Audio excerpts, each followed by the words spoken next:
53-year-old Scott Gilliger is behind bars after attacking 2 women and a young boy. At 11:19 p.m. on the 25th of September, authorities responded to the 100 block of Crest Avenue in East Lampeter Township, Pennsylvania on reports of a disturbance. When officers arrived, they tried to communicate with the people involved. Scott then fired 2 shots while standing about 30 feet away from the victims.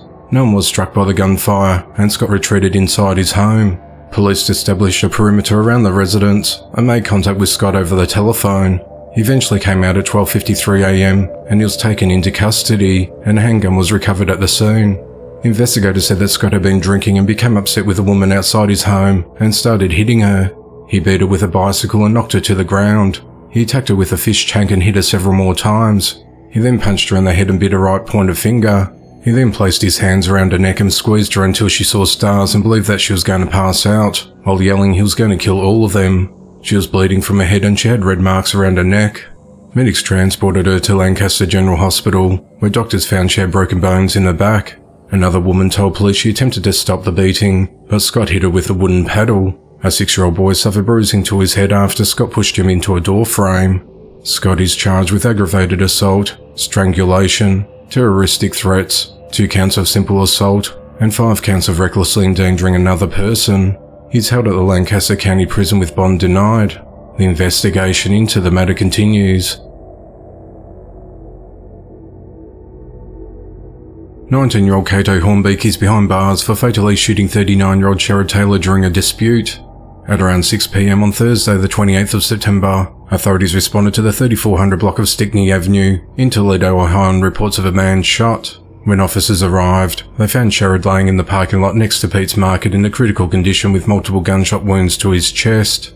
Medics attempted life-saving measures and transported Sherrod to Mercy Health St. Vincent Medical Center, where he was later pronounced dead. Officers identified Cato as the suspect. He was found nearby and he was arrested. Investigators said the incident began over a dispute about coffee at the Wendy's store just a few doors away. Cato was an employee at the store and Sherrod was a customer. As the dispute escalated, Cato pulled out a handgun and shot Sherrod multiple times. Sherrod then ran from Wendy's and collapsed outside Pete's Market. Cato is charged with murder and felonious assault and is held at the Lucas County Jail on a $1 million bond. The investigation into the matter continues.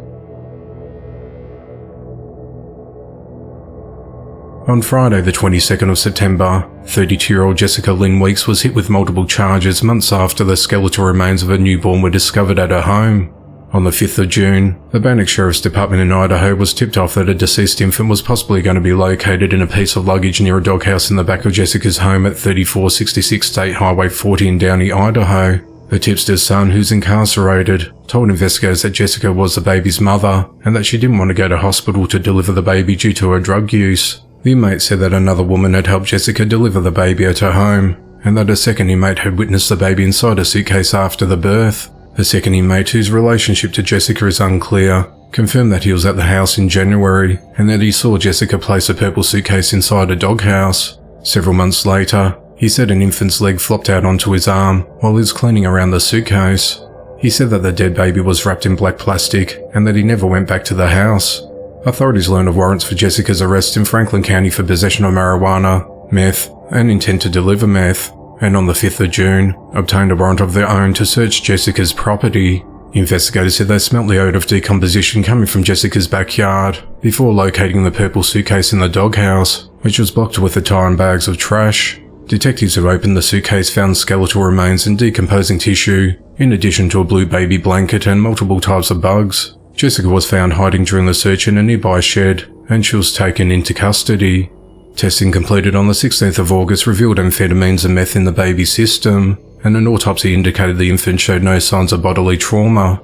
A friend of Jessica told investigators that in late January, Jessica called her for help because she was going to give birth. Jessica said that her water broke 2 days earlier, but she would not go to hospital or get outside help. A friend and the baby's head was stuck when Jessica insisted on stopping and having a cigarette during birth, and the woman said that Jessica was not really showing any interest in the baby. Her friend said she tried to clear the baby's airway immediately after delivery and tried to give the newborn rescue breaths for an hour before determining the baby had died. However, the friend could not confirm whether the baby was born alive. The friend said she put a diaper on the infant and placed the baby in the suitcase because there was no other flat surface in the house to place the baby. Deputies described an extreme amount of clutter everywhere on the property. Her friend said that she told Jessica and the baby's father that they needed to report the infant's death, and that she believed that funeral homes would provide free preparation for the infant's burial arrangements. The father of the baby told police he did not know Jessica was pregnant, had delivered a baby in the house, or had hidden the baby's corpse on her property.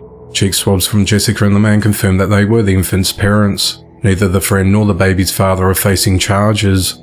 Jessica was initially arrested on her outstanding warrant. Then on the 22nd of September, she was charged with felonies of injury to a child, failure to notify death, and concealment of evidence. She's held at the Bannock County Jail and a bond's been set at $50,000.